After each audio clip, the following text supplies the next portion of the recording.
Ce programme vous est proposé grâce au soutien des partenaires du ministère Salut pour le Monde et des abonnés de la chaîne YouTube du pasteur Daniel Vindigny. Bonjour, que Dieu vous bénisse, que Dieu vous bénisse. Dans ces temps de confinement, je vous exhorte et je vous invite à tirer le meilleur avantage de la situation.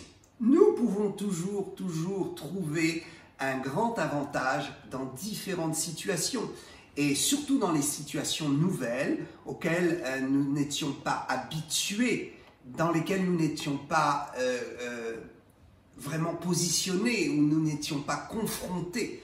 Cette nouvelle situation, cette nouvelle confrontation est aussi un nouveau défi pour vous et pour moi. Je relèverai le défi et je pense que si vous m'écoutez, c'est que vous êtes des gens de foi et que vous allez aussi relever le défi et trouver à travers ce confinement et ces nouvelles règles une possibilité d'entrevoir des chemins nouveaux et de pouvoir aussi comprendre que Dieu nous met dans des situations et des environnements parfois totalement différents, inexplorés, afin que nous puissions explorer certaines zones inconnues dans l'expérience de la foi. L'expérience de la foi. Le confinement vous donnera la matière et les moyens de pouvoir expérimenter votre foi d'une façon différente et donc de voir la foi et de voir Dieu sous un angle différent, nouveau, qui forcément vous apportera du bénéfice pour votre vie.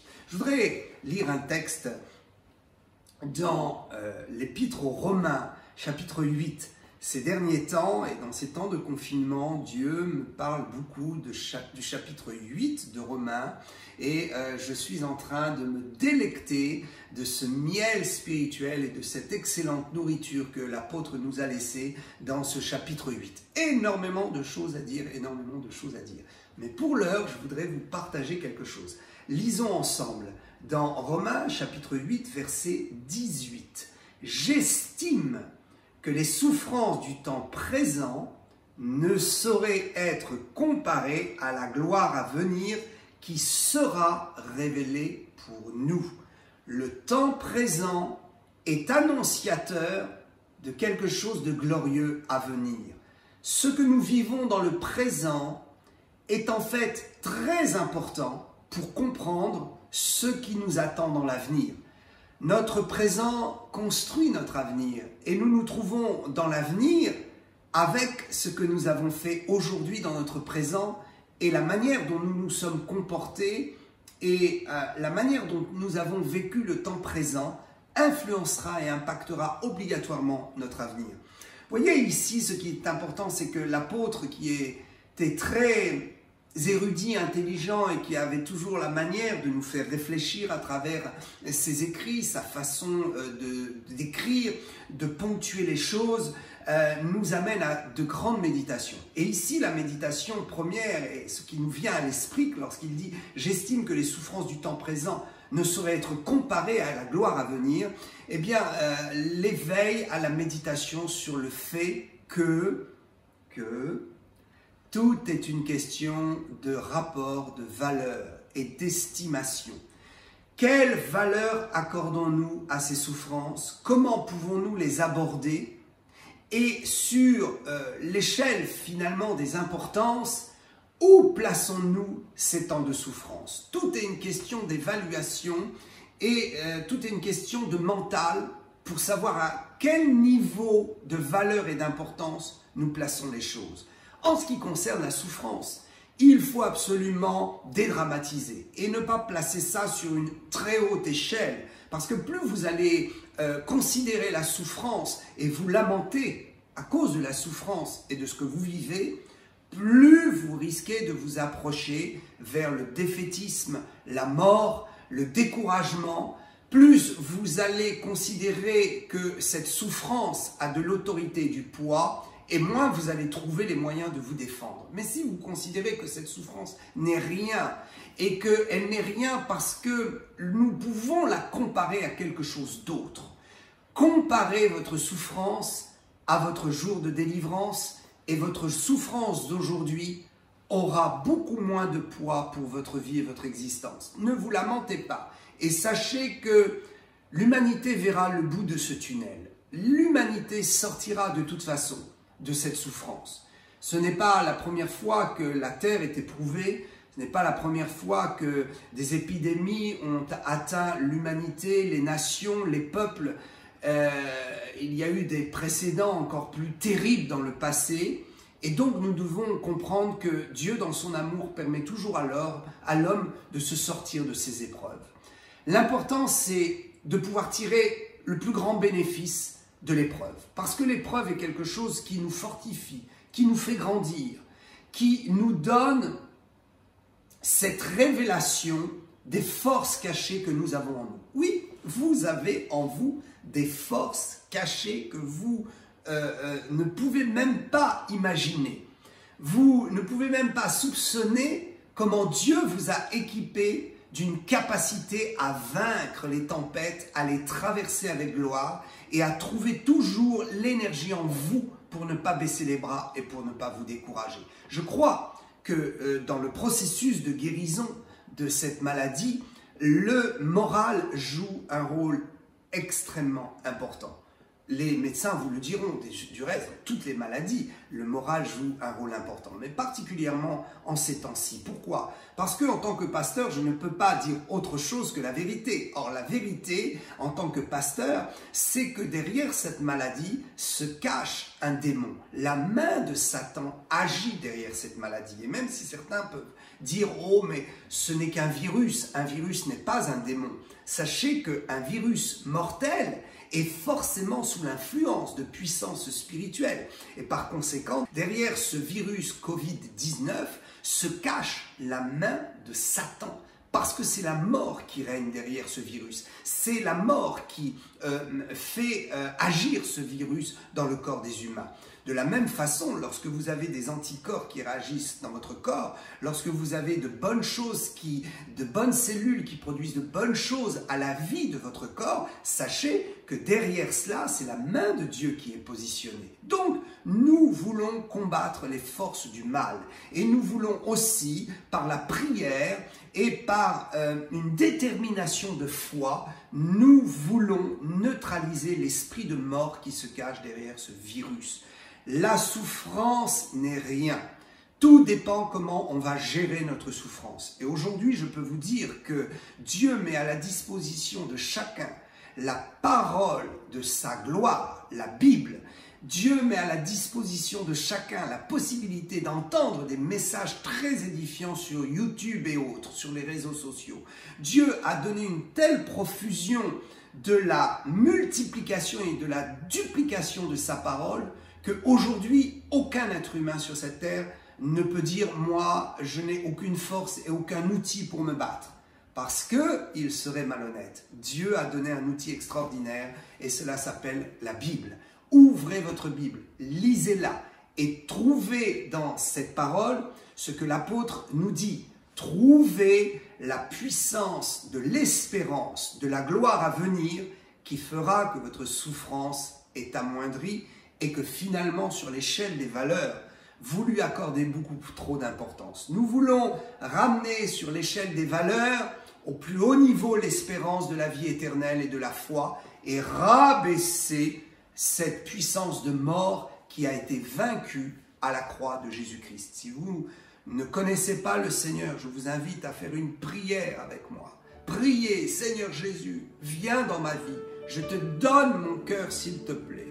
Convainc-moi par la puissance de ton esprit et aide-moi à trouver l'espérance de la vie éternelle qui viendra renverser toutes mes craintes dans cette maladie. Merci Jésus, merci Jésus. Si vous avez prié cela avec moi, croyez que le Seigneur est à l'œuvre dans vos cœurs. Alors, ce qui est intéressant ici dans le texte, c'est que l'apôtre dit « J'estime que les souffrances du temps présent ne sont rien. Elles ne peuvent pas être comparées. » Pourquoi? Parce qu'il y a une gloire qui arrive. En fait, si nous souffrons, c'est parce que la gloire de Dieu arrive à grands pas. Le retour de Jésus est de plus en plus proche. Et l'apôtre essaiera d'exprimer ça, du reste, un peu plus loin. On va aller au verset 22. « Or, nous savons que jusqu'à ce jour, la création tout entière soupire et souffre les douleurs de l'enfantement. » Mes amis, la création tout entière souffre des douleurs. Et ces douleurs beaucoup ignorent à quoi ils correspondent. La Bible nous dit que ce sont des douleurs d'enfantement. Qu'est-ce que donc le monde va enfanter? Quel enfantement attendons-nous? L'enfantement du retour de Jésus, qui est promis depuis 2000 ans par l'Église. L'enfantement du retour du Messie, Jésus-Christ sur cette terre, qui a été prophétisé depuis bien longtemps, du temps des patriarches d'Israël. Depuis plus de 3500 ans, la Bible nous parle et a inscrit dans sa parole d'une façon claire que la délivrance de l'humanité ne pouvait se faire qu'à travers le Messie, Jésus-Christ, notre Sauveur. Et ce n'est pas elle seulement, donc ce n'est pas seulement la création qui attend quelque chose, ce n'est pas elle seulement, mais nous aussi, verset 23, qui avons les prémices de l'Esprit, nous aussi nous soupirons en nous-mêmes en attendant l'adoption et la rédemption de notre corps. Voilà que ces douleurs de l'accouchement sont tout à fait précises pour nous chrétiens. Ces souffrances actuelles, le trouble que Dieu a permis qui s'installe dans le monde entier, est un trouble qui correspond aux dernières douleurs de l'enfantement de l'Église. Mes frères et sœurs, prenez courage. Et si vous n'êtes pas chrétien, je vous supplie par les compassions de Dieu, venez donner votre cœur à Jésus, vous deviendrez un chrétien accompli et vous pourrez entrer dans cette compréhension, dans cette explication que je donne. Ces douleurs actuelles, ces douleurs que le monde est en train de subir, sont directement liées au retour très proche de Jésus. L'Église est en train de souffrir les dernières souffrances avant la résurrection. De quel accouchement est-il question ici? Il est question de la résurrection des corps, la première résurrection des corps pour tous les chrétiens. Qu'est-ce qu'il va se passer? Il va se passer une chose, c'est que Jésus va venir sur les nuées du ciel et il va attirer, comme un aimant attire à lui, ce qui est de sa même nature. Jésus va attirer à lui au ciel tous les chrétiens de la terre. Ils vont disparaître en un instant et leur corps sera changé. Notre corps physique revêtira l'incorruptibilité et notre corps physique sera changé en un corps glorieux, en un corps lumineux, en un corps céleste. Et cette métamorphose sera comme une nouvelle naissance. C'est pourquoi il est donné l'image d'un accouchement. Avant que le bébé n'arrive, les dernières douleurs sont pénibles, sont fortes, mais elles sont annonciatrices, ces douleurs-là. Elles annoncent le bébé à venir. Et je crois que pour tous les chrétiens, nous devons nous préparer à cette nouvelle naissance du corps. Nous avons expérimenté, c'est pourquoi l'apôtre dit, nous avons les prémices de l'Esprit, nous avons expérimenté la résurrection de l'Esprit en nous. L'Esprit est déjà ressuscité et nous sommes nés de nouveau. Par la foi en Jésus-Christ, le Saint-Esprit a fait de nous de nouvelles créatures. Nous ne voyons plus les choses de la même façon. Nous sommes des êtres nouveaux, nous raisonnons différemment, nous vivons différemment et nous pouvons identifier un être nouveau en nous au jour où nous avons donné notre cœur à Jésus. Ça, c'est la résurrection de l'Esprit. Ça, c'est le prémisse de l'Esprit. Mais ce qui doit suivre, c'est une autre nouvelle naissance. C'est la résurrection de nos corps. Ce sera comme une nouvelle naissance dans notre corps. Nous allons avoir notre corps qui va se transformer en un instant pour renaître dans une dimension spirituelle. Oh, la Bible est formelle. Jésus a promis la résurrection pour ses enfants qu'il va bientôt enlever au ciel. Réjouissons-nous donc dans ces moments importants et souvenons-nous que si le monde entier souffre des douleurs, comme des douleurs d'une femme enceinte, d'une douleur d'accouchement, et si le monde ne sait pas à quoi correspondent ces douleurs, nous le savons. Jésus revient bientôt. Alors il y a les douleurs qui sont celles que nous vivons actuellement, que nous vivons dans l'Église. Et ces douleurs-là, comme je l'ai expliqué, sont des douleurs qui doivent nous connecter directement à l'espérance du retour de Jésus et de la gloire éternelle. Alors, quand l'apôtre Paul dit, on revient à mon verset un petit peu plus haut, verset 18, quand il dit « J'estime que les souffrances du temps présent ne sauraient être comparées à la gloire à venir qui sera révélée pour nous. » Lorsqu'il dit que « J'estime que ces souffrances ne sont rien parce que nous annonçons une gloire à venir », il faut bien noter une chose, c'est que entre la souffrance que nous vivons et la gloire qui vient, il y aura un temps de répit. Et ce temps de répit, nous devons nous préparer à l'utiliser pour une évangélisation de masse, globale dans le monde entier. Mes amis, chers frères et sœurs, j'annonce non pas prophétiquement, c'est clair dans la Bible, j'annonce que ce temps de confinement va forcément finir, qu'il va y avoir des restrictions, certes, mais que Dieu va ouvrir une brèche extraordinaire dans le monde entier pour que nous puissions évangéliser. Je crois qu'un grand réveil arrive et que cette souffrance va, avant le retour de Jésus, nous donner la possibilité de voir naître un réveil nouveau, le dernier réveil de la planète avant le retour de Jésus. Frères et sœurs, mettez sur l'échelle des valeurs au plus haut niveau votre espérance. Prions ensemble et croyons que le sang de Jésus est celui qui nous purifie de tout péché et qui détruit en nous toute maladie. Je crois que vous et moi, nous allons nous sortir victorieux de cette histoire, nous allons vivre et nous allons servir le Seigneur. Que l'Éternel soit béni. Je prie pour vous que toute la grâce du ciel descende, que l'Éternel, le Dieu des armées, le Dieu de Jésus-Christ, notre Sauveur, l'Éternel Tout-Puissant, vous vienne en aide et qu'à cet instant, vous puissiez ressentir sa présence au plus profond de votre esprit et que l'espérance de l'enlèvement et de la résurrection produise en vous une force qui va détruire toute crainte, toute souffrance, tout ce qui perturbe votre âme actuellement. Je proclame que ces temps de confinement, ces temps nouveaux, sont des temps de bénédiction pour vous. Dites avec moi, Seigneur Jésus, je crois que tu es mon Sauveur et que tu me tiens la main et qu'aucun mal n'aura raison de ma vie, car c'est toi qui contrôles ma vie. Soyez bénis, soyez heureux et souvenez-vous de ce texte.